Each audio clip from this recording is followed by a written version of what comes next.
কিছু জিনিস জানি, এটিএল মার্কেটিং, বিটিএল মার্কেটিং আর টিটিএল মার্কেটিং, যার মধ্যে ডিজিটাল মার্কেটিং পড়ে। এটিএল মার্কেটিং কি? Above the line. আমরা যে বিভিন্ন বড় বড় হোর্ডিং দেখি, যেমন ধরুন আমরা সব থেকে কেউ যদি বলেন এখানে যখন আমরা রাস্তা দিয়ে যাই, সব থেকে বেশি আমাদের চোখে এবং মানে একদম মানে কলকাতা শহরের কথা বলছি, কোর স্পটে মানে যেগুলোতে সব থেকে বেশি জনবহুল জায়গা, আপনারা কোন ব্র্যান্ডের হোর্ডিং দেখতে পান? কেউ যদি বলতে পারেন সব থেকে বেশি, একদম পশ এরিয়াগুলোতে, যেখানে বা ক্রাউডেড এরিয়াগুলোতে।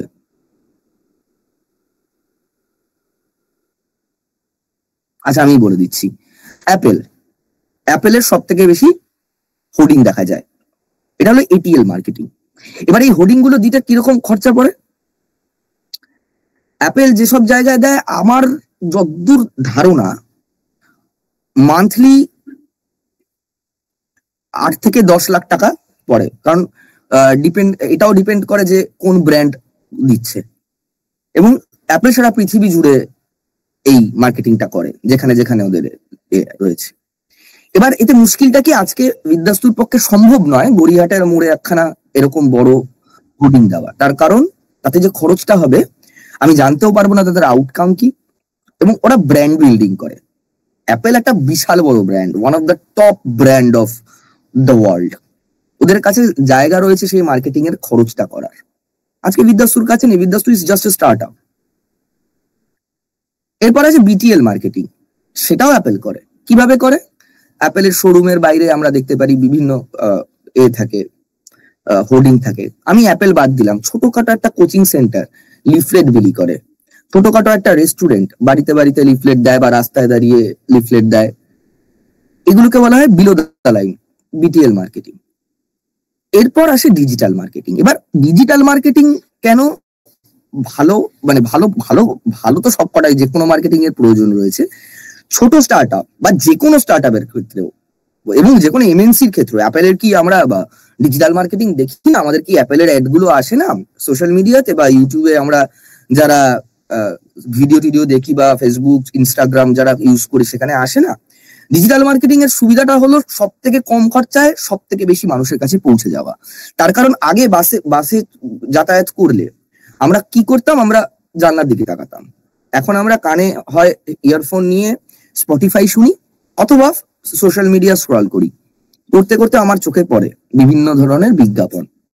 আজকে যারা এখানে রয়েছেন, আমি গ্যারান্টি দিতে পারি যে আপনারা প্রত্যেকে এখানে রয়েছেন যারা, তারা সোশ্যাল মিডিয়ার বা গুগলের মাধ্যমে আপনারা এখানে জয়েন করেছেন, অথবা আমার ফেসবুক বা প্রিয়ম সেনগুপ্ত স্যারের ফেসবুক থেকে, যারা হোয়াটসঅ্যাপে গ্রুপ গুলোতে জয়েন করেছেন বা বিভিন্ন ভাবে। তার কারণ আমাদের ডিজিটাল মার্কেটিংটা আমাদের মার্কেটিংটা টোটালটাই ডিজিটালি হয়। কারণ আমাদের এই মুহূর্তে এটিএল মার্কেটিং এর করার ক্ষমতা নেই, বিটিএল মার্কেটিং এর প্রয়োজনীয়তা নেই। তো এই হলো কি পুরো ব্যাপারটা হলো ডিজিটাল মার্কেটিং। আচ্ছা, এবং মার্কেটিং এর ফলে কি কি হতে পারে? সেলস ইনক্রিজ হতে পারে। বিদ্যাস্তু সেলস কখন ইনক্রিজ হবে? যখন স্টুডেন্ট সংখ্যা বাড়বে। আমার একজন স্টুডেন্ট হলো, আমার যে খরচ হচ্ছে আমার টোটাল সেটআপটা চালাতে, 30 জন স্টুডেন্ট হলেও তাই খরচ হচ্ছে, আবার 60 জন স্টুডেন্ট হলেও তাই খরচ হচ্ছে। 30 জন স্টুডেন্ট হলে হয়তো আমাদের ব্রেক ইভেন হয়, 60 জন স্টুডেন্ট হলে কোম্পানি প্রফিটেবল হয়। তার জন্য কি দরকার? আমাদের গ্রোথ দরকার। আমাদের মার্কেটিং এ এমন কিছু করা দরকার যাতে আমার গ্রোথ হবে, দ্যাট ইজ আওয়ার অবজেক্টিভ। এবং টোটাল মার্কেট, শুধু কি বিদ্যাস্তু ডিজিটাল মার্কেটিং শেখাচ্ছে? না, আরো অনেক ইনস্টিটিউট রয়েছে।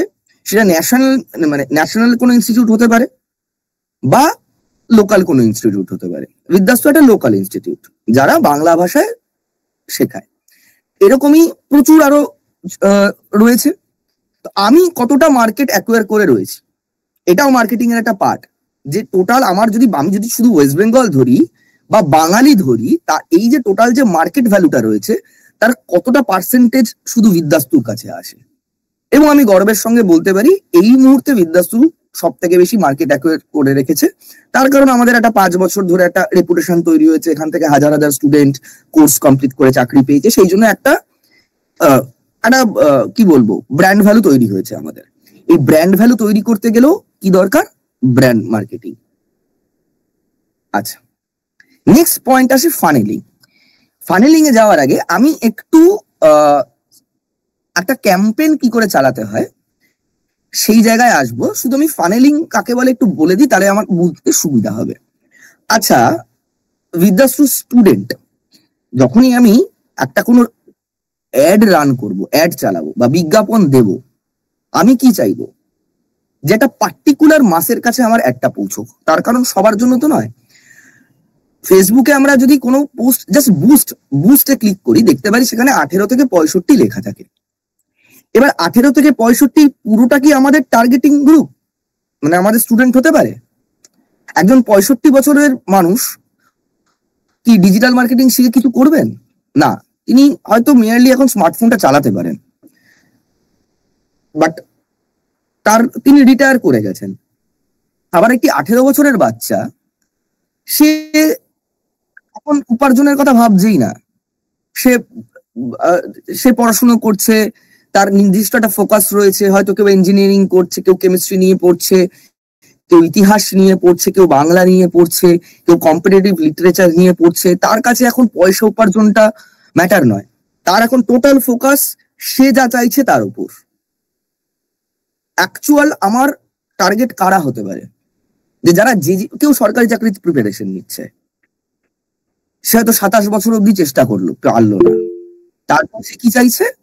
সে এবার চাইছে যে আমি এমন কিছু একটা জিনিস শিখি যেটা শিখে আমি উপার্জন করতে পারবো, কারণ তার উপর এখন পরিবারের দায়িত্ব আসছে।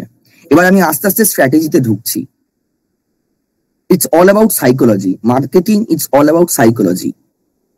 আজকে আপনারা যারা এখানে আছেন তারাও বুঝতে পারবেন, যখন আমি একটা অ্যাড রান করছি বা ক্যাম্পেইন রান করছি ফর বিদ্যাস্তু, আমাকে কাদের কথা মাথায় রাখতে হচ্ছে, কারা উপকৃত হবেন এই কোর্সটা করে। যারা অলরেডি জীবন যুদ্ধ পেরিয়ে এসেছেন, তাদের নিজেদের, আমি নিজে পেরিয়ে এসেছি। আমি নিজে একজন সাহিত্যিক হতে চেয়েছিলাম 2000, এখনো চাই, সরি, আজ এটা 2025, আমি এখনো সাহিত্যিকই হতে চাই। আজকে আমি বিজনেস রান করছি, সেটা আমার পেট চালানোর জন্য, সংসার চালানোর জন্য, এবং অবভিয়াসলি আমার মজাও লাগে খুব যখন কেউ কোনো একজন স্টুডেন্ট চাকরি পায়, আমার খুব ভালো লাগে। কিন্তু আলটিমেটলি আমার প্যাশন হলো সাহিত্য। কিন্তু সাহিত্য থেকে আমি বুঝতে পেরেছিলাম যে একটা টাইমে গিয়ে আমি যে উপার্জনটা করতে চাই আমার ফ্যামিলির জন্য বা আমার যা যা নিডস রয়েছে, সেটা আমি ফুলফিল করতে পারছি না একজন সাহিত্যিক হিসেবে। সেই মুহূর্তে আমি এসেছি এই ফিল্ডে, টেকনিক্যাল ফিল্ডে। তো ডিজিটাল মার্কেটিং ও কারা শিখতে চাইবে? কার ইচ্ছে করে যে প্রথম থেকে মার্কেটিং এ ঢোকার? কেউ এরকম, আমি ছোটবেলায় আমাদের জিজ্ঞেস করে আপনি কি হতে চান, কেউ বলেন আমি একজন ডিজিটাল মার্কেটার হতে চাই বা মার্কেটার হতে চাই, মার্কেটিং নিয়ে কাজ করতে চাই। কেউই চায় না। তো কারা চাইবে? যারা অন্য, যাদের প্যাশন ফলো করতে গিয়ে বা যারা একটা যে ফিল্ডে আছে সেখানে তার ভালো লাগছে না, সে মজা পাচ্ছে না, আনন্দ পাচ্ছে না। অর্থাৎ সে অলরেডি কলেজ পাস করে সে 1-2 বছর কাজ করেছে, করে তার মনে হয়েছে আর ভাল লাগছে না। 1-2 বছর কারণ 5 বছর, 7 বছর, 8 বছর কাজ করে আর ভাল লাগছে না, গ্রোথ নেই তার লাইনে, সে যে ফিল্ডে রয়েছে, সেজন্য সে আসছে। তাহলে আমার এজ গ্রুপ টার্গেট কি হওয়া উচিত? আমি মনে করি 24 থেকে 32 হওয়া উচিত। 40, আমি বলছি যে 40 হতে পারবে। তাহলে আমি কেন 40 করব না? কারণ 32 বা 35-এর পর থেকে আমি 35 রাখি মাঝে মাঝে। কিছু শেখার ইচ্ছা, কিছু জানার ইচ্ছা, আমি ইন জেনারেল বলছি, মানুষের মধ্যে আস্তে আস্তে কমতে থাকে। আই এম 34 নাও। আমার আস্তে আস্তে, আমি এটা এই স্ট্র্যাটেজি গুলো শিখেছি কিন্তু গত 10 বছর ধরে, বা টেকনিক্যাল পার্টটা আমার শিখতে আস্তে আস্তে বোর্ডাম আসছে। তো মানুষের মধ্যে ইচ্ছে কমতে থাকে আফটার আ সার্টেন টাইম। তো আমাকে স্ট্র্যাটেজিটা এভাবেই বিল্ড আপ করতে হয়েছে যে এই বয়সের মানুষরাই আমার এই কোর্স করে এই উপকারটা পেতে পারে। এবং এটাকে বলে টার্গেট গ্রুপ। আমি কোন গ্রুপকে টার্গেট করছি।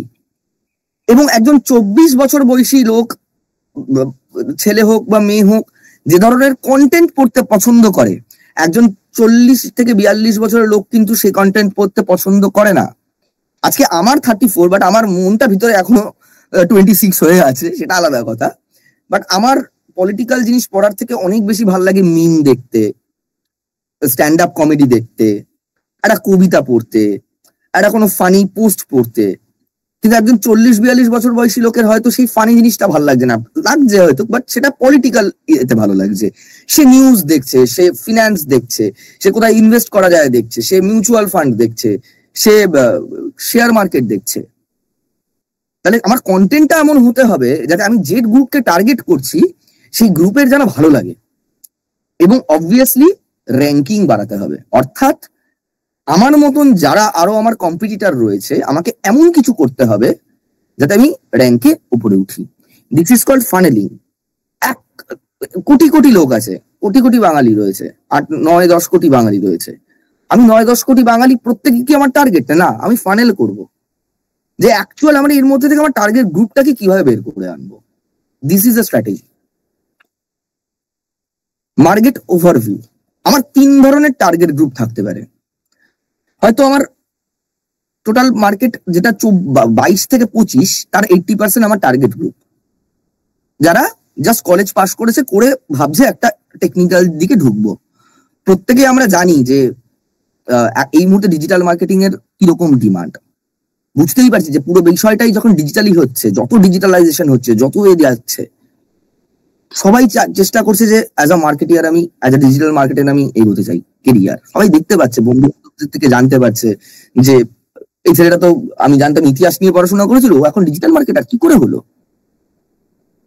সবার মনের মধ্যেই উৎসাহটা জাগছে যে ও কি করে ডিজিটাল মার্কেটার হলো, ও তো কম্পিউটার সায়েন্স নিয়ে পড়েনি।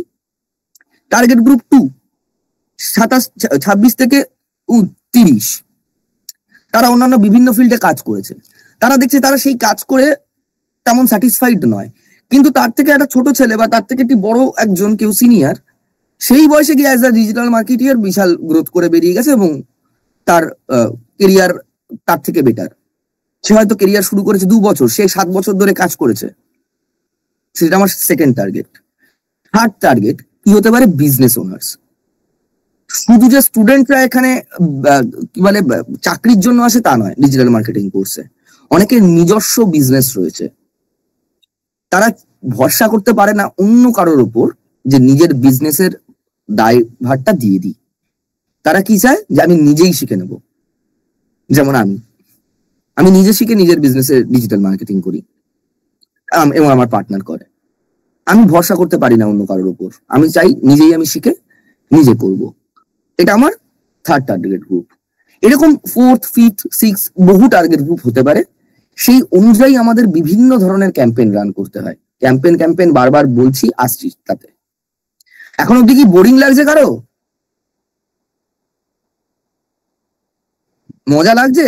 আর একটুখানি যদি ইন্টারাকশন না হয় কি করে বুঝবো? সবাই মিউট করতে বলেছে বলে মিউট করে বসে গেছে। ভাল লাগছে কি? ইন্টারেস্টিং লাগছে?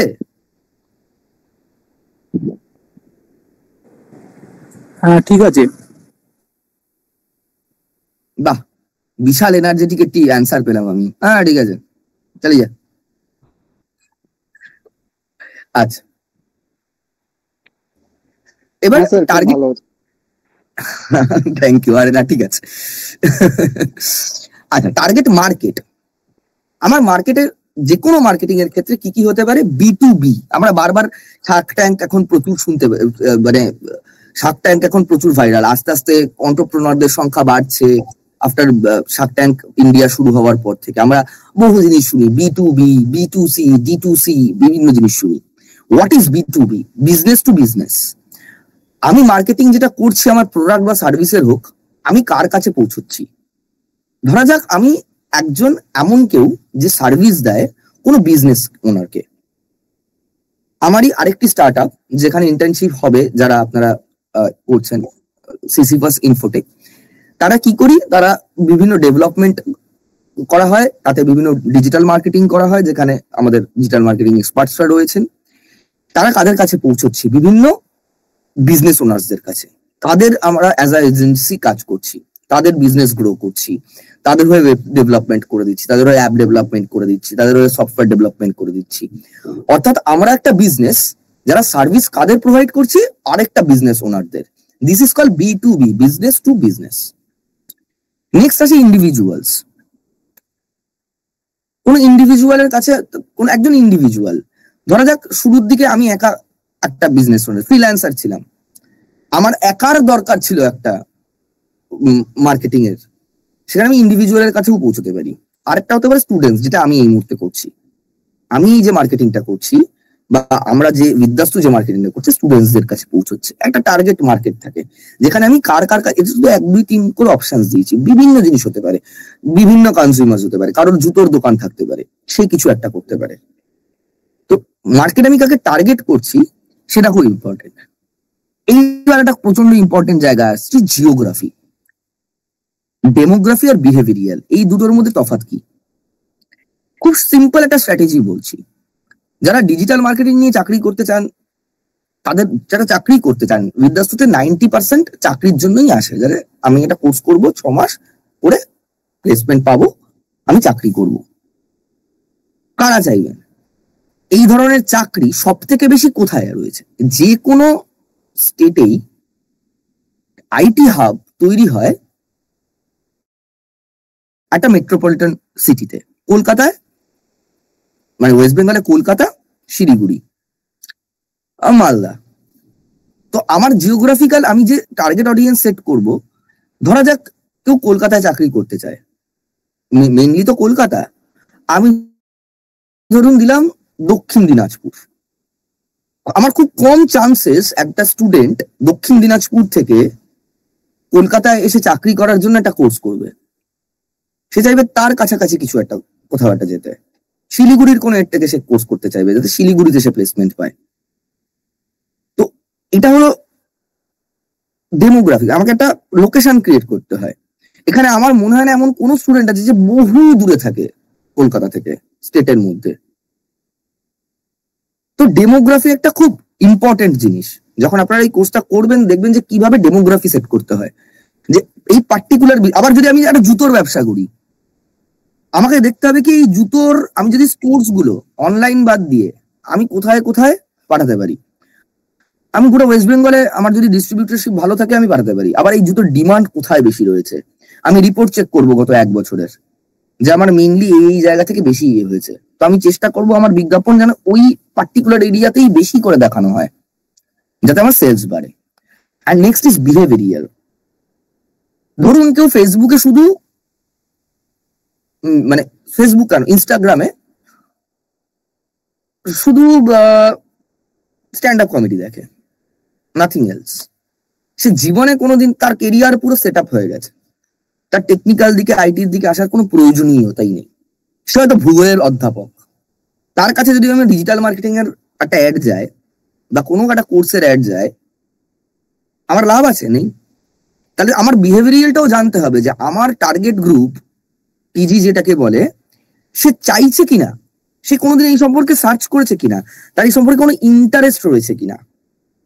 যখন আমরা একটা ক্যাম্পেইন সেট করি, আমাদের এই ইন্টারেস্ট গুলো অবধি সেট করতে হয়, যাতে যে মানুষটা চাইছে তার কাছে পৌঁছতে পারি আমরা। এটা হলো টার্গেট অডিয়েন্স সেট আপ। এবার আসি কন্টেন্ট মার্কেটিং। কন্টেন্ট মার্কেটিং কি? আমি কি ধরনের লেখা লিখছি। ডিজিটাল মার্কেটিং একটা অন্যতম গুরুত্বপূর্ণ পার্ট হলো আমি কন্টেন্টটা কিরকম লিখছি।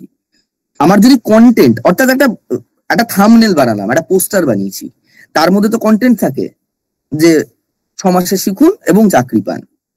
আমি কিভাবে সেই স্ট্র্যাটেজিটা প্ল্যান করব, বা তার একটা ক্যাপশন থাকে যেটা দৃষ্টি আকর্ষণ করে, যেটা ট্রাস্ট বিল্ড আপ করে, যে হ্যাঁ আমি এই জায়গা থেকে কোর্স করলে চাকরি পেতে পারি।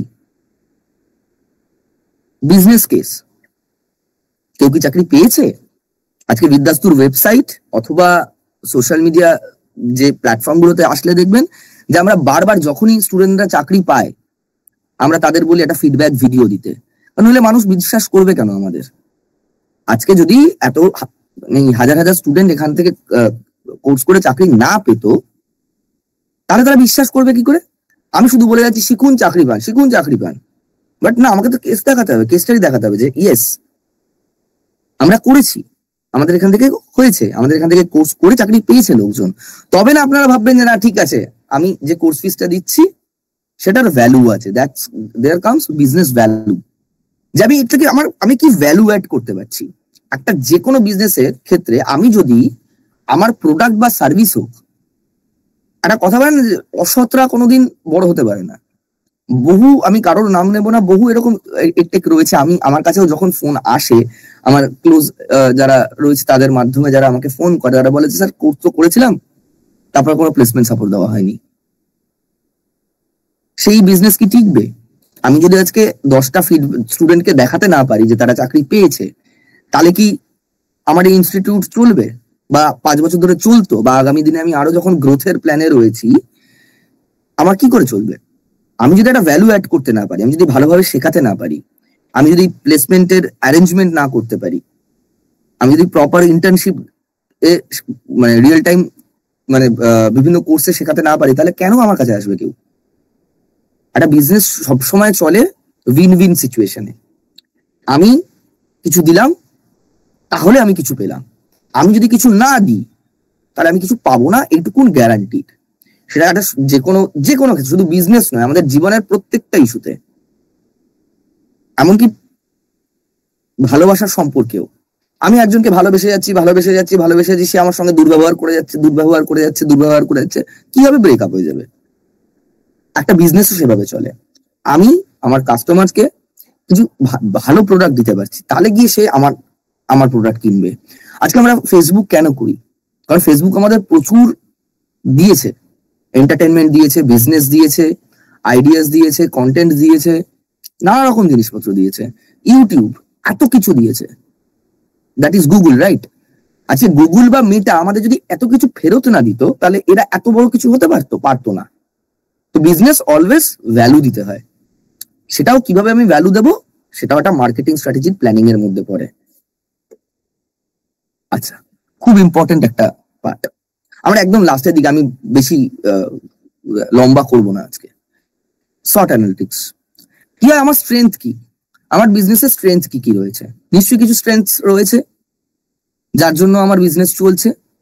দেন হলো উইকনেসেস, আমার নিশ্চয়ই কিছু দুর্বলতা রয়েছে। আমি এখনো মনে করি আমার কোম্পানিতে দুর্বলতা রয়েছে, যার জন্য আমি এখনো যে টপ মোস্ট যে রয়েছে, মানে আমি কি একমাত্র প্রচুর, মানে র্যাঙ্কিং করলে তো 150-200-তে নামবো। এবার 1 নম্বরে পৌঁছতে গেলে কি করতে হবে?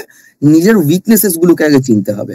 চিনে আমাকে সেই উইকনেসেস গুলোকে ওভারকাম করতে হবে। কিভাবে? আমার কাছে কি কি অপরচুনিটিস রয়েছে, আমি কি কি সুযোগ রয়েছে মার্কেট গ্র্যাব করার, সেই অপরচুনিটিস গুলোকে বুঝে সেগুলোকে ইমপ্লিমেন্ট করলেই তবে আমি উইকনেসেস গুলোকে স্ট্রেংথে কনভার্ট করতে পারবো। কিন্তু এই 3টের জন্য আমাকে দেখতে হবে আমার বিজনেসের থ্রেটস কি আসতে পারে। আমাকে কেউ কপি করলো, সেটা কি থ্রেট? তাহলে আমাকে ইভলভ করতে হবে। টোটাল আমাকে কপি করে কেউ একটা কোর্স নামিয়ে দিল, আমি যা মার্কেটিং বাজেট রাখছি তার থেকে 5 গুণ করে দিল, দ্যাট ইজ আ থ্রেট। তাহলে আমাকে কি করতে হবে? আমাকে চেঞ্জ করতে হবে স্ট্র্যাটেজি, এমন কিছু করতে হবে আমি থ্রেটস গুলোকে ওভারকাম করব। তো short analysis is a very important thing of digital marketing. আচ্ছা, এইবার আমি একদম স্ট্র্যাটেজি মোটামুটি বুঝিয়ে দিয়েছি। এইবার আমি টেকনিক্যাল পার্টে ঢুকছি। What is meta campaigning? আমরা দেখতে পারি যারা প্রফেশনাল মোড অন করেছি ফেসবুকে, বুস্ট পোস্ট বলে একটা অপশন থাকে। ক্লিক করলাম, মেটা বললো আরো পয়সা ঢাললাম, বুস্ট হয়ে গেল। তাহলে ক্যাম্পেইন বিষয়টা কি? Why it is different from boosting? Facebook 2 ধরনের জিনিস রেখেছে, এক হলো অ্যাড ম্যানেজার, আরেক হলো কি বলে বুস্টিং এ কি আমাকে বেশি মাথা ঘামাতে হচ্ছে না, পয়সা দিচ্ছে, আমি দেখতে পাচ্ছি প্রচুর রিচ হচ্ছে, ইত্যাদি হচ্ছে, বাট অ্যাকচুয়াল আমি যে কাস্টমার্স এর কাছে পৌঁছতে চাইছি সেটাতে পৌঁছতে পারছি না। হ্যাঁ, হয়তো আমি এটা হঠাৎ করে দেখতে পাচ্ছি আমার 500 শেয়ার হয়ে গেল, বা 1,500 লাইক হয়ে গেল, 400-500 টাকা দিয়ে খুশি হলাম মনে। হ্যাঁ, তার থেকে কি লাভ হয় না? অবভিয়াসলি হয়। হয়তো ওই 500 শেয়ারের মধ্যে একটা শেয়ার আমার কনভার্ট হলো, আমার যে টাকাটা আমি দিয়েছিলাম সেটা হয়ে গেল। আমি কি চাইবো? এখানে আছে রোয়াসের গল্প, রিটার্ন অন অ্যাড স্পেন্ডিং। আমি যত টাকা স্পেন্ড করেছি তার এগেনস্টে আমি কত টাকা প্রফিট তুলেছি, আমাকে সেটা দেখতে হবে। তার জন্য কি করতে হয়? ক্যাম্পেইন চালাতে হয়। আচ্ছা, এইবার আমি একটুখানি থেকে বেরোই, পিপিটি থেকে বেরোই, এবং বেরিয়ে আমি কয়েকটা ছোট্ট টেকনিক্যাল জিনিস বোঝাবো। বোর হওয়ার দরকার নেই কারো।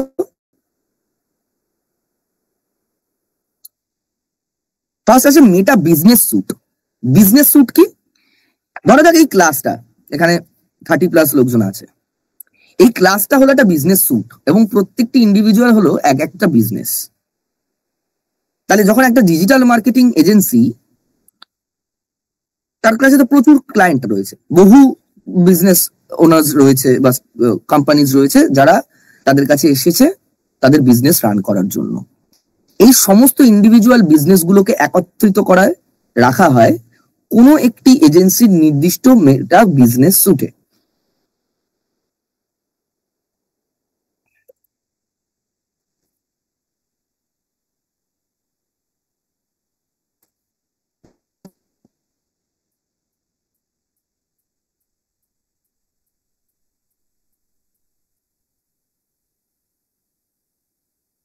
একটু ওয়েট করি।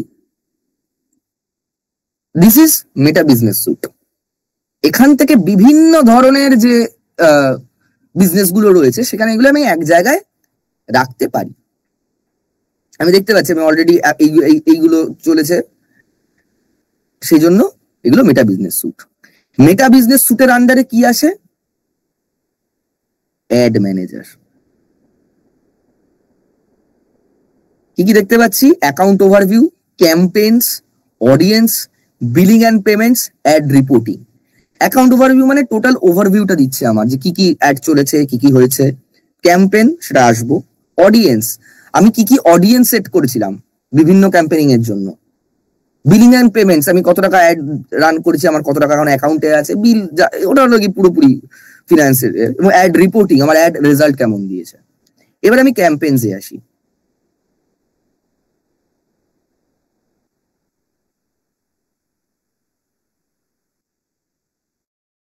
অ্যাড অ্যাকাউন্ট, প্রত্যেকটা বিজনেস ওনারদের একটা অ্যাড অ্যাকাউন্ট থাকে। সেই অ্যাড অ্যাকাউন্ট থেকে কি করা হয়? অ্যাড ম্যানেজমেন্ট করা হয়। সেই অ্যাড ম্যানেজমেন্টে কি থাকে? ক্যাম্পেইন ক্রিয়েট করা থাকে।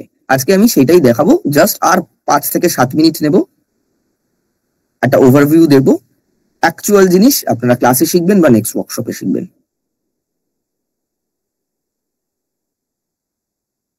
এই যে ক্যাম্পেইনস, এটা আমি ডেমো দিচ্ছি বলে এখানে নো ক্যাম্পেইনস ফাউন্ড দেখাচ্ছে। আমি এবার ক্যাম্পেইন ক্রিয়েট করতে চাই, আমি ক্রিয়েটে গেলাম।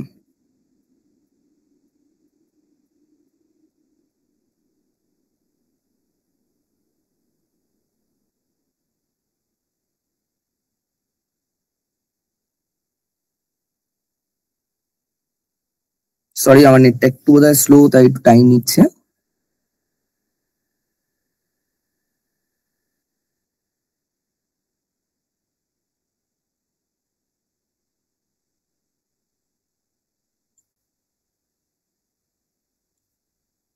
এতটা কিন্তু নেওয়ার কথা নয়,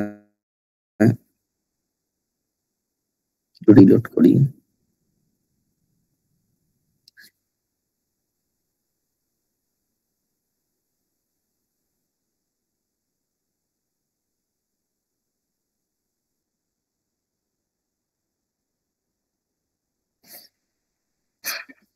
extremely sorry for the delay. কিছু একটা একটু নেটের ইস্যু হচ্ছে, এখানে বৃষ্টি ইত্যাদি হচ্ছে তো তাই।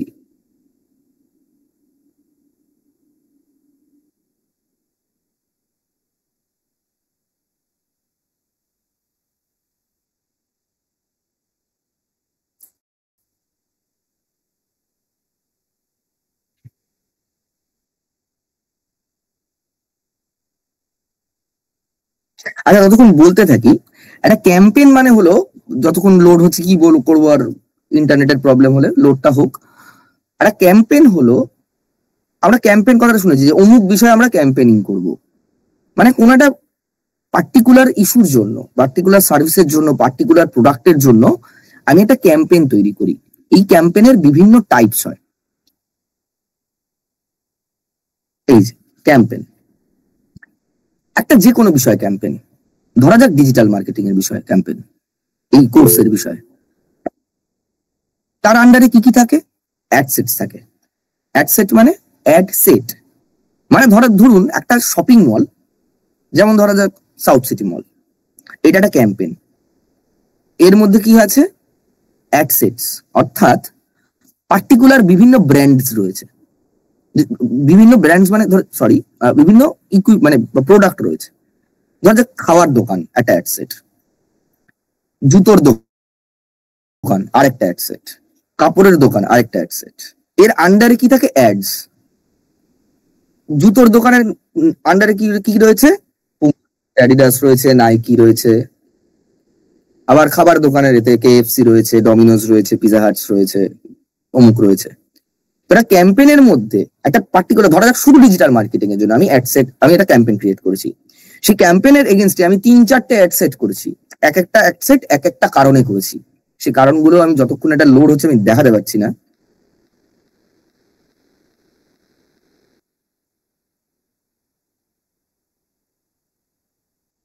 কাজ করে একটা নতুন ট্যাব খুলি।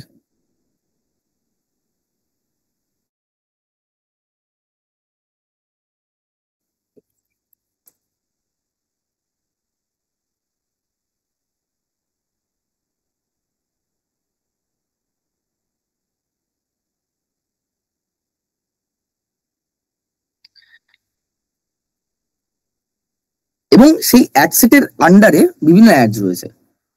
যে অ্যাডস গুলো কি করবে, আমি কোথাও নানা রকম অ্যাড দিতে পারি। আমি ভিডিও অ্যাড দিতে পারি, আমি ইমেজ অ্যাড দিতে পারি, আমি ক্যারোসেল অ্যাড দিতে পারি, যেখানে এরকম করে স্লাইড করলে দেখা যায় যে কি কি অ্যাড আমি কি কি ধরনের আমি অ্যাড চালাতে পেরেছি।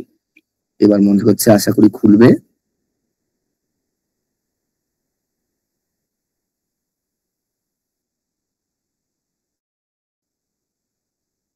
খুলছে।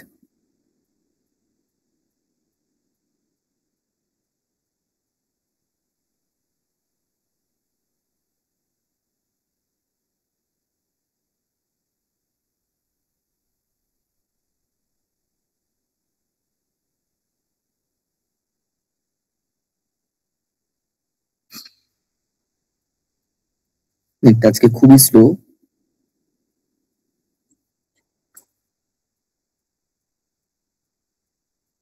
এই যে, আবার সেই একই জায়গায় পৌঁছে গেলাম।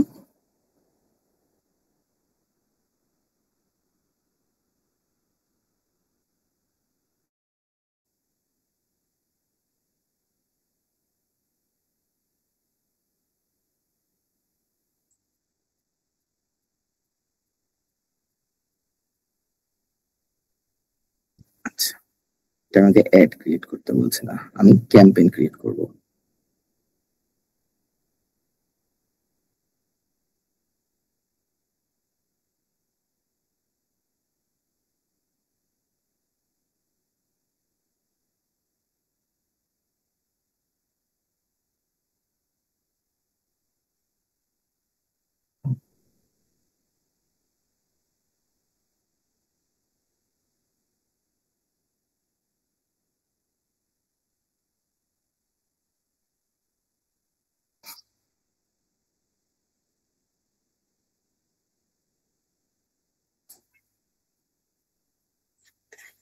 আমার মনে হচ্ছে এটা নেটের না, এটা ফেসবুকের প্রবলেম।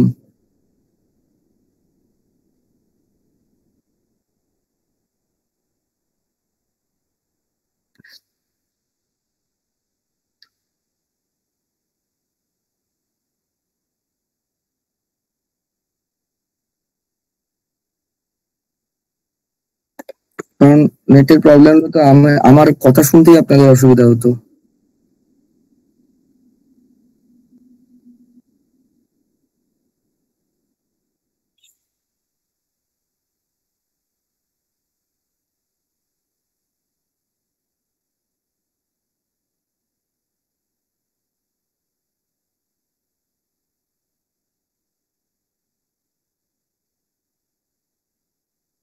আচ্ছা, এই যে এসছে। এই যে আমি ক্রিয়েট একটা নিউ ক্যাম্পেইন করলাম, কি কি দেখাচ্ছে? Awareness, traffic, engagement, leads, app promotion, sales. Awareness মানে আপনি যখন কোনো একটা ইস্যুতে মানুষের মধ্যে অ্যাওয়ারনেস তৈরি করবেন, যে বোঝানো, ধরো দেখো আমি বোঝাচ্ছি কেন ডিজিটাল মার্কেটিং শেখা উচিত, তাতে কত চাকরি রয়েছে, তার গ্রোথ কিরকম, তার কেরিয়ার কিরকম। সেই জন্য আমি কি করতে পারি, একটা ক্যাম্পেইন এমন ক্রিয়েট করতে পারি যাতে অ্যাওয়ারনেস আসে, মানুষজন বুঝতে পারে যে না, এটা শেখা উচিত, এটা শিখলে আমার কেরিয়ার গ্রোথ রয়েছে। নেক্সট আসে ট্রাফিক। ধরুন আমার জুতোর ব্যবসা, আমার একটা ওয়েবসাইট রয়েছে, সেখানে আমি জুতো বিক্রি করছি, একদম e commerce, just like Amazon, Flipkart. আমি কি চাইবো? বেশি করে লোকজন আমার ওয়েবসাইটে আসুক, that is traffic.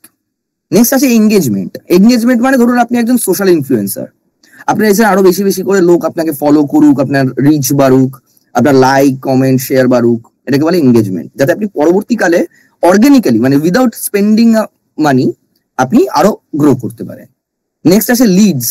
Direct form fill up করবে, লিডস আসবে, আমি সেই লিডস থেকে আমার টেলিকলার তাকে কল করবে।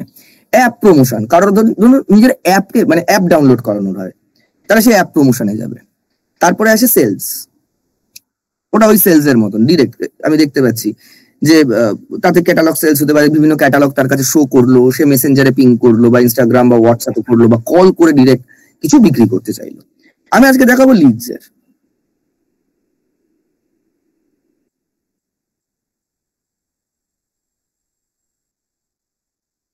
কি দেখাচ্ছে? Tailored lead campaign, create your campaign it fewer steps, the tailored lead campaign it's preset with built in practice. না, আমি কেন করব?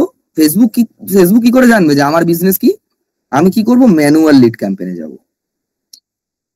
কন্টিনিউ।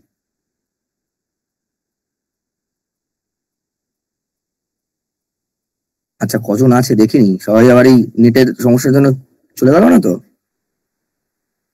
না, আছে আছে, লোকজন আছে, ভরসা রেখেছে মানুষজন আমার উপর, নেট স্লো থাকা সত্ত্বেও আছে সবাই।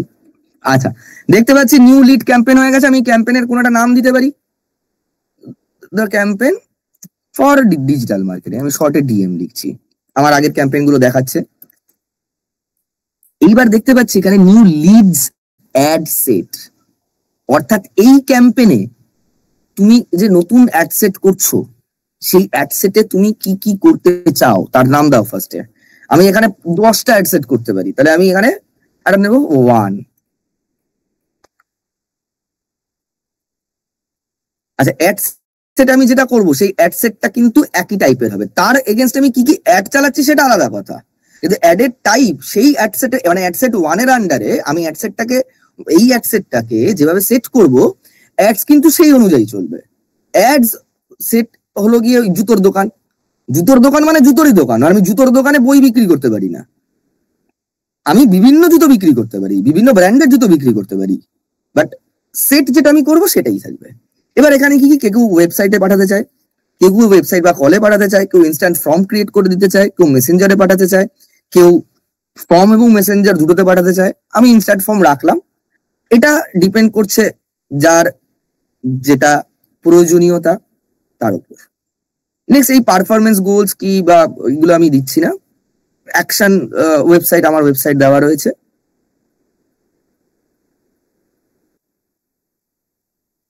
বাজেট, আমি ডেলি বাজেট কত টাকা খরচা করতে চাই। এখানে দেখতে পাচ্ছি 300 করা রয়েছে, কারণ আমার ম্যানুয়ালি 300 করা থাকে, সাধারণত ওরা ম্যানুয়ালি 800 দেয় এই অনুযায়ী। আমি কবে থেকে স্টার্ট করব ক্যাম্পেইন, স্টার্ট ডেট, আমি কবে এন্ড করব, এন্ড ডেট আমি এন্ড ডেট নাও দিতে পারি, যে যতদিন ইচ্ছে চলতে থাকুক এই একটা। এইবার আসে লোকেশন, আমি দেখতে পাচ্ছি এখানে লোকেশন দেখাচ্ছে, তাহলে আমি কি বলেছিলাম, আমি কলকাতার মধ্যেই রাখতে চাই বা কলকাতার আশেপাশে রাখতে চাই, আমি এখানে কলকাতা লিখলাম। এই যে কলকাতা, ওয়েস্ট বেঙ্গল।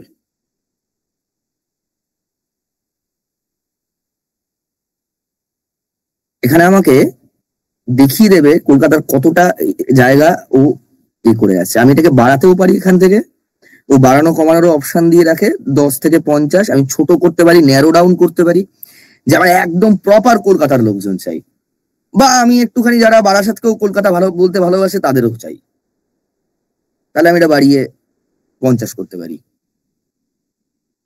আমি চাই যে একটুখানি খালি কলকাতা নয়, কলকাতার আশেপাশের লোকজনও আসুক।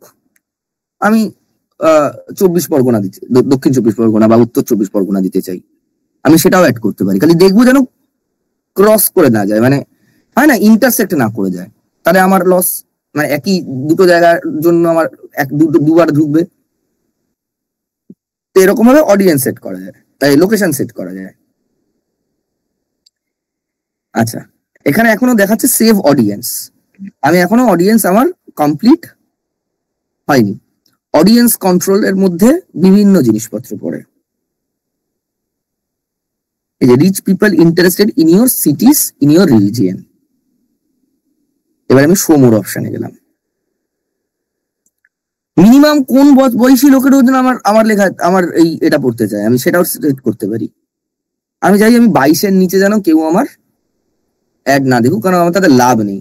সে দেখে ফর্ম ফিল আপ করলো, তারপর জানা গেল যে গ্র্যাজুয়েটই হয়নি, কি লাভ আমার তাকে নিয়ে? ল্যাঙ্গুয়েজ কি? আমি চাইবো যেহেতু আমরা বাংলায় পড়াই, আমার যেন বাঙালিরাই আসে।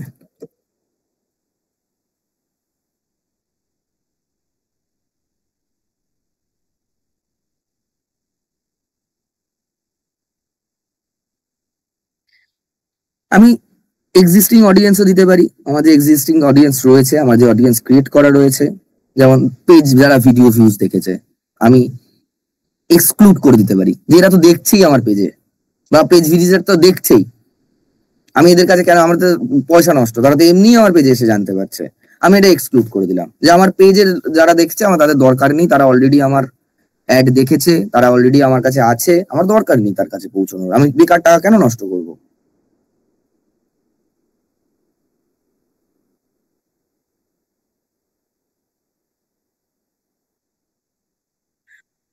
একবার অডিয়েন্স সেভ করে নিলে সেই সেভড অডিয়েন্স গুলো দেখায় যে আমি কি কি অডিয়েন্স সেভ করেছি, সেগুলো আমরা ক্লিক করে নিতে পারি। বারবার অডিয়েন্স নতুন করে না ক্রিয়েট করারও একটা টাইমের পর গিয়ে প্রয়োজন পড়ে না। প্লেসমেন্টস আমার এগুলো কোথায় কোথায় দেখাবে? শুধু ফেসবুকের ভিডিওতে দেখাবে, ফেসবুকের ভিডিওর মাঝখানে দেখাবে, একটা ভিডিও চলাকালীন নিচে ছোট্ট করে একটা জায়গা থাকে সেখানে দেখাবে, না কোথায় কোথায় দেখাবে? আমি সেটাও সেভ করে দিতে পারি।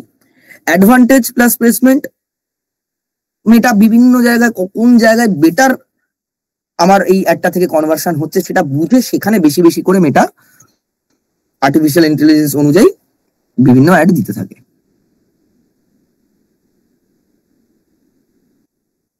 এবার আমি এই অ্যাড সেটের আন্ডারে কোথায় ঢুকলাম? অ্যাডসে। এবার আমি অ্যাড ক্রিয়েট করব। অ্যাডের জন্য কি করব? আমার এখানে একটা ফরম্যাট দিতে হবে, আমি সিঙ্গেল ইমেজ দিতে চাইছি না ভিডিও দিতে চাইছি, আমি ক্রিয়েটিভটা ম্যানুয়ালি আপলোড করতে চাইছি নাকি ফেসবুককে বলি করে দিতে। মাল্টি অ্যাডভাইজার অ্যাড, যে বিভিন্ন অন্যান্য জায়গাতেও আমার অ্যাড দেবে কিনা, মেটার বিভিন্ন সাইটে, আমার ওয়েবসাইটের ইউআরএল কি আমি সেটা ক্রিয়েট করে দিচ্ছি, আমার ডেস্টিনেশন কি, আমার যদি কোনো ওয়েবসাইটে পৌঁছতে হয় তাহলে কোথায় পৌঁছবে, তারা ডিরেক্ট আবার হোয়াটসঅ্যাপ করতে পারবে তো, হ্যাঁ পারবে করতে, নাকি ইনস্ট্যান্ট ফর্ম করবে সেটা দিতে পারি। এবার হলো অ্যাড ক্রিয়েটিভ, আমি কি ক্রিয়েটিভ দিতে চাই, আমি সেট আপ ক্রিয়েটিভে যাব, আমি কি ইমেজ অ্যাড দিতে চাই না ভিডিও অ্যাড দিতে চাই, আমি সেটাও করতে পারি। ফর্ম, ফর্ম আমার অলরেডি এগুলো ক্রিয়েট করা রয়েছে, আমি কি নতুন কোনো ফর্ম করতে চাই? এই যে বিদ্যাসুদের থেকে কল পাওয়ার জন্য আমাদের তথ্য দিন ইত্যাদি ইত্যাদি, এগুলো সমস্ত কিছু নিজে তৈরি করা যায়। আমি নতুন একটা আমি একটা ফর্ম ক্রিয়েট করতে পারি ক্রিয়েট ফর্মে গিয়ে। এইগুলো টেকনিক্যাল জিনিস, এগুলোর জন্য তো টিচার্সরা রয়েছেই, তারা বুঝিয়ে দেবে। এরকম পুরোটা তৈরি করার পর আমি পাবলিশ করলে আমার একটা রান করবে। তার আগে আমাকে কন্টেন্ট দিতে হবে, প্রপার একটা পোস্টার ডিজাইন করতে হবে, প্রপার একটা থাম্বনেল ডিজাইন করতে হবে, পুরোটা যেন দৃষ্টি আকর্ষক হয় এবং ভ্যালু অ্যাডেড হয়, যেগুলো এতক্ষণ বলছিলাম। তাহলে এইটা তৈরি করতে গিয়ে কি এমন কিছু, সবই তো লেখা আছে যে এই বিষয় ভাই এই বিষয়গুলো দাও তুমি। This is the technical part of digital marketing, বাকি সবটাই এখানে।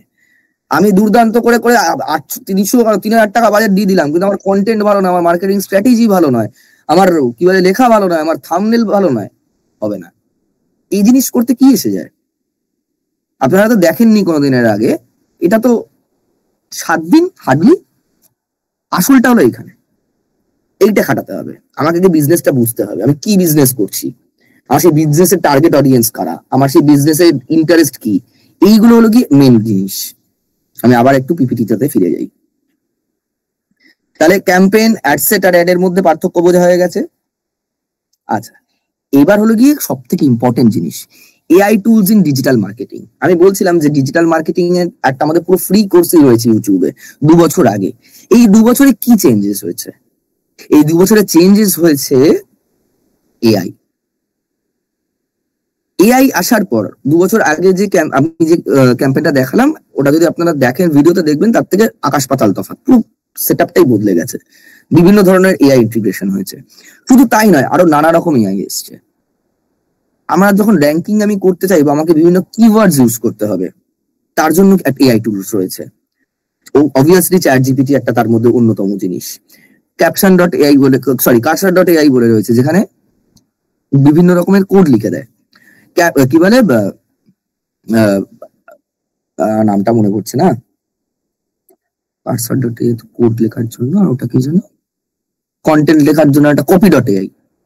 এই যে বিভিন্ন ধরনের এআই টুলস এসছে, সেই এআই গুলোকে যে জেন এআই বলে, জেনারেটিভ আর্টিফিশিয়াল ইন্টেলিজেন্স টুলস। নানা রকম এআই টুলস রয়েছে। সেমরাশ বলে একটা টুলস রয়েছে, সেটা কি করে, সেগুলো গুগলের মানে যে কিওয়ার্ডস গুলো সব থেকে বেশি কাজে লাগে, সেই কিওয়ার্ডস গুলো তৈরি করে দেয়। ভিডআইকিউ ইউটিউব মার্কেটিং এর জন্য লাগে।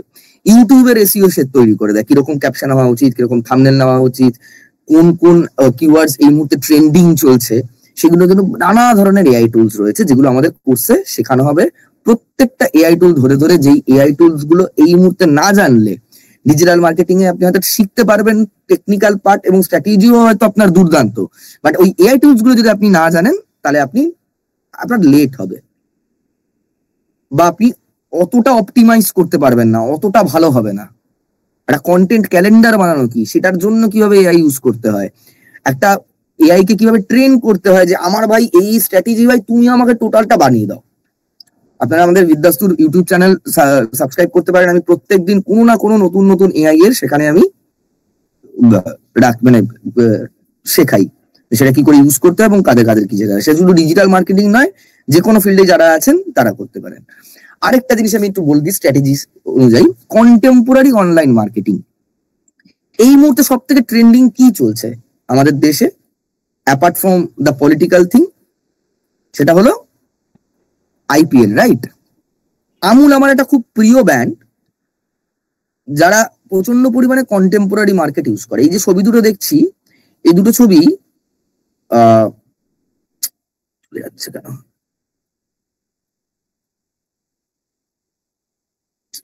ছবির লেখাটা কি হলো, লেখাটাই তো সুন্দর ছিল, কোনো কারণে উড়ে গেছে। এটা হলো রোহিত শর্মার জন্মদিনের দিন, যে হিটম্যানের জন্মদিন বলে এটা আমুল করেছিল। এই যেখানে দেখতে পাচ্ছি আমুলের, এটা হলো গিয়ে বৈভব সূর্যবংশী যেদিন 100 করলো। এটা আমার ক্যাপশনটা জাস্ট একটু মাথায় আসছে, স্টার্টেড এট 14, স্টার্ট 101 in 38, এরকম একটা ক্যাপশন ছিল। কন্টেম্পোরারি অনলাইন মার্কেটিং, যা এই মুহূর্তে ট্রেন্ডস চলছে, সেই নিয়ে আমি কিছু ভাবে মার্কেটিং স্ট্র্যাটেজি তৈরি করব, বা মার্কেটিং কন্টেন্ট তৈরি করব, যে আমাকে যা চলছে, মানুষ যখন আমাদের আইপিএল চলে, আমরা চাই যে সব, আমরা যারা আইপিএল যারা দেখি, আমরা রোজই আইপিএল দেখি, হয়তো এখনো কোনো ম্যাচ চলছে। Thanks to all of you যে আপনারা ম্যাচ ছেড়ে আজকে এই ক্লাসটা করছেন। আশা করি আমি বোর করিনি, তার জন্য আপনারা এতক্ষণ রয়েছেন। এবার আমরা একদম শেষের দিকে পৌঁছে গেছি, এই অবধি ছিল। এবার কারোর যদি কোনো প্রশ্ন থাকে তাহলে করতে পারেন। হ্যাঁ স্যার, প্রশ্ন আসছে। হ্যাঁ বলুন স্যার। দীনবন্ধু বলছি, গুড ইভিনিং। বলছি স্যার, মানে আমি বিদ্যাসুরি স্টুডেন্ট, আমি এখন এআই এনলিস্টেড আছি, এআই উইথ ডেটা অ্যানালিটিক্স, মানে যেটা হ্যাঁ ডেটা সায়েন্স যে ফিল্ডটা আছে, আমি ওই ট্র্যাকটা ধরেছি, মানে অনেক ভেবেচিন্তেই ধরেছি আর কি। তো আলটিমেটলি ডিজিটাল মার্কেটিং এ মানে নিজেকে তো সেই অনলাইন প্রেজেন্সে আসতেই হবে, তাহলে পুরো কনফিউজড হয়ে যাচ্ছে ব্যাপারগুলো, মানে পুরো পাকিয়ে যাচ্ছে স্যার। আপনি যদি ডেটা সায়েন্স নিয়ে পড়াশোনা করেন, আপনি কোনো বিজনেস এন্টিটির ডেটা নিয়ে কাজ করবেন, তার সঙ্গে ডিজিটাল মার্কেটিং এর সম্পর্ক কি? আমি ফ্রিল্যান্সিং মোডে, মানে আমি কিন্তু স্যার মানে বিদ্যাসুর সাথে অ্যালাইড হয়েছি এই কারণেই যে আমি ফ্রিল্যান্সিং মোডেই থাকবো। আমি 40 এই মুহূর্তে, তো আমিও একটা সেক্টর মানে ইয়ে করে এলাম। তো আমি দেখছি যে আলটিমেট যে জায়গাটা, সেটা কথা বলার সময় আপনি আপনার এজ বলেননি যে, এবং ফ্রিল্যান্সিং এর জন্য আপনি ডেটা সায়েন্সের এনরোল করেছেন। ডেটা সায়েন্সে কোথায় ফ্রিল্যান্সিং হয়? ডেটা স্ক্র্যাপিং, মানে আমি কিছু একটা নিজে করতে চাইছিলাম, তো সেইভাবে কনসাল্ট করেছি।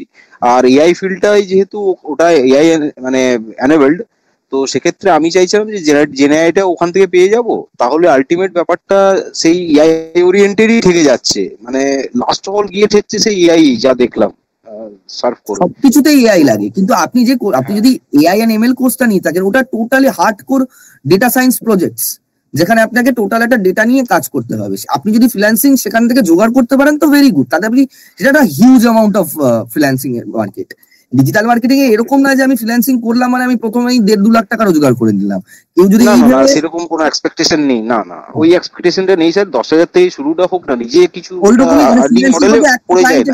10,000 টাকা আপনি পেলেন, আপনার 10টা ক্লায়েন্ট হলে হয়তো সেটা 1 লাখ হবে, কিন্তু একটা ক্লায়েন্ট আপনি মানে 1-1.5 লাখ টাকা এক্সপেক্ট করতে পারেন না ডিজিটাল মার্কেটিং এ। ডেটা সায়েন্সে খুব কম লোক ফ্রিল্যান্সারকে কাজ দেয়, তার কারণ ফ্রিল্যান্সার ডেটা সায়েন্সের বিষয়টাই হলো ডেটা প্রচন্ড পরিমাণে সিকিউর রাখা একটা বিষয় থাকে।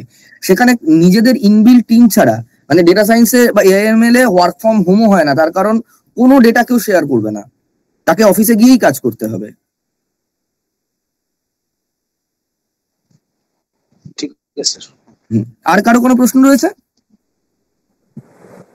স্যার আমার একটা প্রশ্ন আছে। আমি আগের ব্যাচে ডিজিটাল মার্কেটিং এ মানে অ্যাডমিশন নিয়েছিলাম, মানে আমি যেহেতু ব্যাচটা শুরু হয়ে যাওয়ার পরে আমি অ্যাডমিশন নিয়েছিলাম, ওই জন্য লেফট করে গিয়ে আবার নতুন করে এই ব্যাচটাতে আমি যেটা আসতে যাচ্ছে ডিজিটাল মার্কেটিং, ওই ব্যাচটাতে আমি অ্যাডমিশন করবো। আচ্ছা, তো মানে আমার যেটা প্রশ্ন, অ্যাকচুয়ালি আমি ডিজিটাল মার্কেটিং, আজকে তো আপনি বিজনেস মডেলের উপর পুরো বিষয়টা বললেন, এবার আমার অ্যাকচুয়ালি ইচ্ছা আছে জবের ফিল্ডে একটু যাওয়ার, তো মানে সেটা কি কোনো অসুবিধা হবে? মানে আমার এজটাও এখন 31 মতো হয়েছে। না, কোনো অসুবিধা নেই, জবে যেতে চাইলে কোনো অসুবিধা নেই। আপনি কোন ব্যাচের? ব্যাচ 7 এর? হ্যাঁ, আগের ব্যাচে ছিলাম, ব্যাচ 6 না 7 ছিল যেটা, সেটা থেকে আমি লেফট করে এখন যেটা নতুন ব্যাচে হবে সেটাতে আমি আবার। যদি না করে থাকেন শিফটই করুন, কারণ এই লাস্ট উইকে বোধহয় 10খানা মতন ভ্যাকেন্সি এসছে। পুরোপুরি না জেনে ইন্টারভিউ দিতে যাবেন না, যদি একবার রিজেক্টেড হন তাহলে কিন্তু 6 মাস আবার ওয়েট করতে হবে সেই কোম্পানি। তো আগে এটা কমপ্লিট করে তারপর যাবেন। ঠিক আছে। আপনি হয়তো দেখেইছেন যে একের পর এক ভ্যাকেন্সি দিয়ে যাওয়া হচ্ছে গ্রুপগুলোতে। আর একটা স্যার প্রশ্ন, যে একটু অন্য বিষয়, মানে আমার মানে ল্যাপটপ অ্যাকচুয়ালি ছিল, আমি একটু ব্যাচটা কোন আপনার ভয়েস ব্রেক করছে। হ্যালো, হ্যাঁ এবার শোনা যাচ্ছে। হ্যাঁ বলছিলাম স্যার, মানে আমি আরেকটা কারণের জন্য ব্যাচটা আমি কন্টিনিউ করতে পারিনি, মানে আমার কাছে ল্যাপটপ ছিল না। তো বর্তমানে i3 ল্যাপটপ আমি মানে নিয়েছি, তো সেটা কি যথেষ্ট? মানে এই ডিজিটাল মার্কেটিং এর জন্য ল্যাপটপে ইউজ করছি ওটা i3। তো ফেসবুক করা যায় যে ল্যাপটপে, সেই ল্যাপটপ থেকে তো সবকিছুই করা যায়। ঠিক আছে। আচ্ছা, আর কারো কোনো প্রশ্ন রয়েছে? হ্যাঁ স্যার, আমার কিছু প্রশ্ন আছে। বলুন। নমস্কার। নমস্কার। আমি জানতে চাইছি যে এই ডিজিটাল মার্কেটিং ফিল্ডে জব পেতে গেলে বয়সের ক্ষেত্রে সেটা কতটা কিরকম মানে লিমিট আছে কিনা? লিমিট 45, তার মানে সব থেকে বেশি মানে বয়সের এজ, মানে এজ বার ম্যাটার কম করে এই ক্ষেত্রেই। আমি বললাম মধুসন্ধ্যা ম্যাডামের কথা, যে উনি 42 বছর বয়সে কোর্সটাই করেছিলেন। আচ্ছা, আমি 33 আমার বর্তমান বয়স। আপনি আমার থেকেও ছোট, কোনো সমস্যা নেই। আচ্ছা, আর একটা ব্যাপার, আমি কন্টেন্ট রাইটিং এর কোর্সটাতে জয়েন করেছি। আচ্ছা, আমাকে প্রিয়ম স্যার বলেছিলেন যে কন্টেন্ট রাইটিংটা ভালো করে শিখতে পারলে, আমার অ্যাকচুয়ালি ইচ্ছাই ছিল আমি ডিজিটাল মার্কেটিং শিখবো।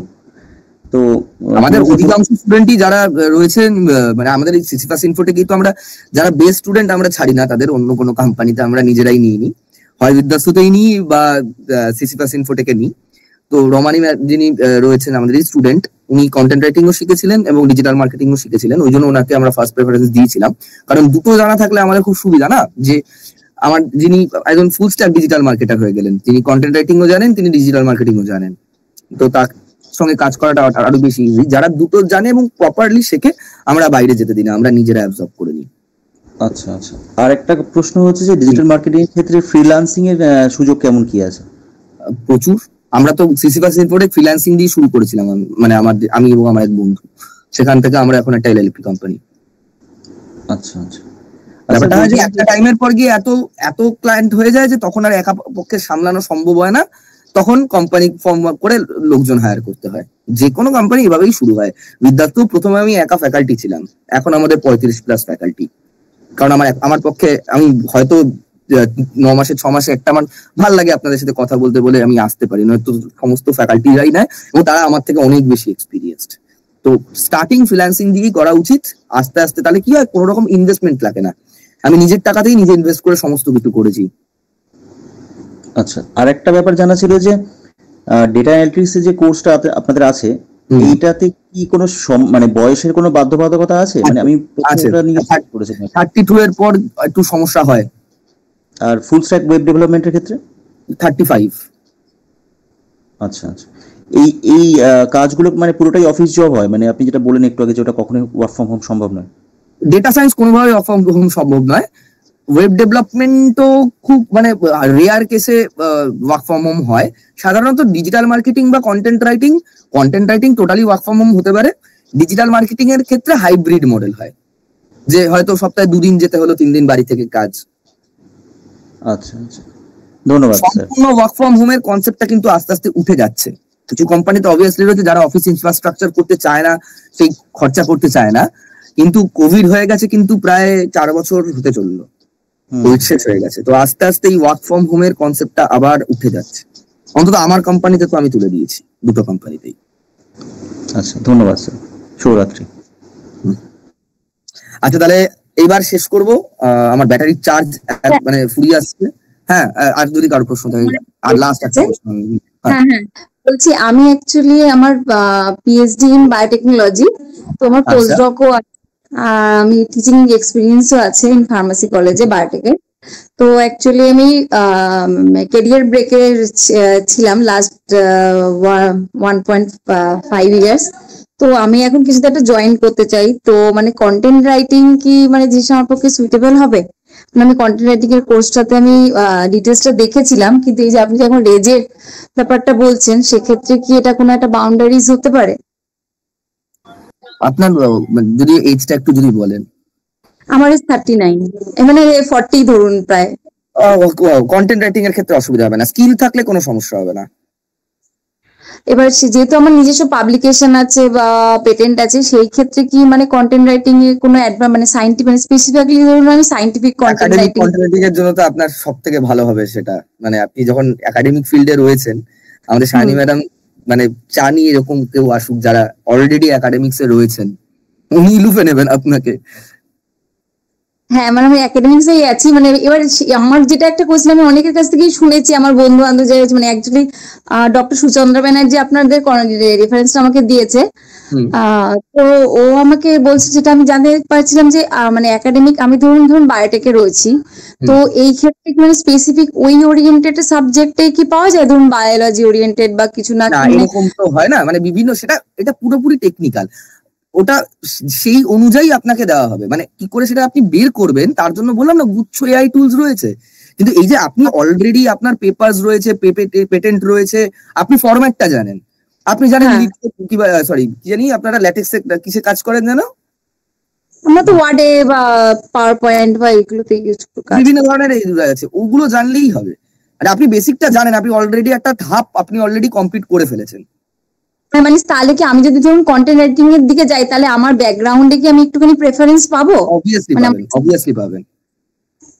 আচ্ছা, আর মানে আরেকটা জিনিস জানতে, ধরুন আমার মানে কন্টেন্ট রাইটিং কি শুধু মানে এরকম কোর্স করা উচিত যেখানে কন্টেন্ট রাইটিং করে, নাকি একাডেমিক কন্টেন্ট রাইটিং এ যাওয়া উচিত? আমাদের একাডেমিক, নন academic, news content writing, SEO content writing পুরোটা রয়েছে। হ্যাঁ, তো মানে এবার তার মধ্যে যে কোনো পার্টটা আমি চুজ করতে পারি কি? মানে টোটালটাই করতে হবে। আবার আপনি যে ফিল্ডে যেদিকে যেতে চান, আপনার যেদিকে আগ্রহ সেদিকে আপনি যেতে পারেন, এবং বাকিগুলো অবভিয়াসলি জানা দরকার, প্রত্যেকটার সাথে লিঙ্ক কোনো না কোনো ভাবে। ওকে ওকে ওকে, আচ্ছা ঠিক আছে। এবার তাহলে এসইওটার ক্ষেত্রে কি মানে এইগুলো ওইটাই মধ্যে তো ডিজিটাল মার্কেটিং এর ব্যাপারটাও তো চলে আসছে না? চলে আসে ডিজিটাল মার্কেটিং, তো বহু জিনিস হয়, মেটা ক্যাম্পেনিং হয়, Google ads, search engine optimisation, ইত্যাদি ইত্যাদি নানান রকম জিনিস হয়, ইমেল মার্কেটিং থেকে শুরু করে অনেক কিছু হয়। তার একটা পার্ট হলো এসইও কন্টেন্ট রাইটিং, যেটা আমরা কন্টেন্ট রাইটিং এর মধ্যে রেখেছি। আচ্ছা, সেই ক্ষেত্রে কি আপনাদের মানে জবের মানে ফ্রিল্যান্সিং বা এটার মানে সাপোর্টটা কি রকম আছে? একদমই পাবেন। আমাদের সব থেকে বেশি এসইও কন্টেন্ট রাইটারই নেওয়া হয় বলে আমরা ওটা কন্টেন্ট রাইটিং এর মধ্যেও জুড়ে দিয়েছি। ওটা ডিজিটাল মার্কেটিং এর মধ্যেও রয়েছে, ওটা কন্টেন্ট রাইটিং এর মধ্যেও রয়েছে। একই ফ্যাকাল্টি যিনি কন্টেন্ট রাইটিং এর এই পার্টটা পড়াবেন, এটা এইবার থেকে ইনক্লুড হলো। এতদিন এটা শুধু ডিজিটাল মার্কেটিং কোর্সে ছিল, এবার ওটা আমরা যেহেতু ওটা কন্টেন্ট রাইটিং এর একটা পার্ট, আমরা ওটা কন্টেন্ট রাইটিং কোর্সটার মধ্যে ইনক্লুড করেছি। আচ্ছা, মানে এইখানে মানে আরেকটা জিনিস জানতে চাইছি, মানে ধরুন মানে অ্যাকচুয়ালি আমি একটু জবে ঢুকতে চাইছি, তো সেই হিসাব করে আমি একটা মানে যে কোনো একটা কোর্স পাতো আর কি, যেটা ব্রেক করেছে একটা এমন একটা কোর্স করতে যেটার পরে আমি একটা কিছু প্লেসমেন্ট পাই বা কিছু, তো আপনি যদি সিরিয়াস থাকেন তাহলে কাজের অভাব হবে না, আমি এইটুকু গ্যারান্টি দিতে পারি। আচ্ছা, ঠিক আছে ঠিক আছে, ওকে, থ্যাংক ইউ। মানে ওইটার কোর্সটা তো অলরেডি শুরু হয়ে গেছে, তো আমি যদি এখন অ্যাডমিশন নিই কি নিতে পারেন। অলরেডি নিউজ কন্টেন্টের দিকে যাওয়ার কোনো ইচ্ছে নেই তেমন? না, নিউজ কন্টেন্ট রাইটিং এর 3টে ক্লাস হয়েছে, মেন এর আরেকটা ক্লাস হবে, তারপরে একাডেমিক শুরু হবে এই নেক্সট সপ্তাহ থেকে। মানে এবার সেই কি আগের ব্যাকআপ পাওয়া যাবে বা কিছু? মানে আমাদের অ্যাপে সমস্ত ক্লাস থাকে। আচ্ছা, এবার যদি কোনো কিছু প্রবলেম হয় ওটা যদি আমি জানতে চাই তাহলে সেখান থেকে ওটা ডেডিকেটেড গ্রুপ থাকে, সেখানে ফ্যাকাল্টি অলওয়েজ অ্যাভেলেবেল থাকে। যখন আপনার যা প্রশ্ন হবে আপনি ওখানে করতে পারেন। আমাদের আনলিমিটেড 1:1 ডাউট ক্লিয়ারিং সেশনস। আপনার যদি ওভার দ্য টেক্সট বা ওভার দ্য ফোন আপনার অসুবিধা হলো, আপনি ফ্যাকাল্টিকে বললেন আমাকে 15টা মিনিট দিন কোন একটা টাইমে, ফ্যাকাল্টি আপনাকে সেই সময় একটা লিঙ্ক পাঠিয়ে দিল, 1:1 আপনি জয়েন করে আপনি ক্লিয়ার করে নিলেন আপনার ডাউট।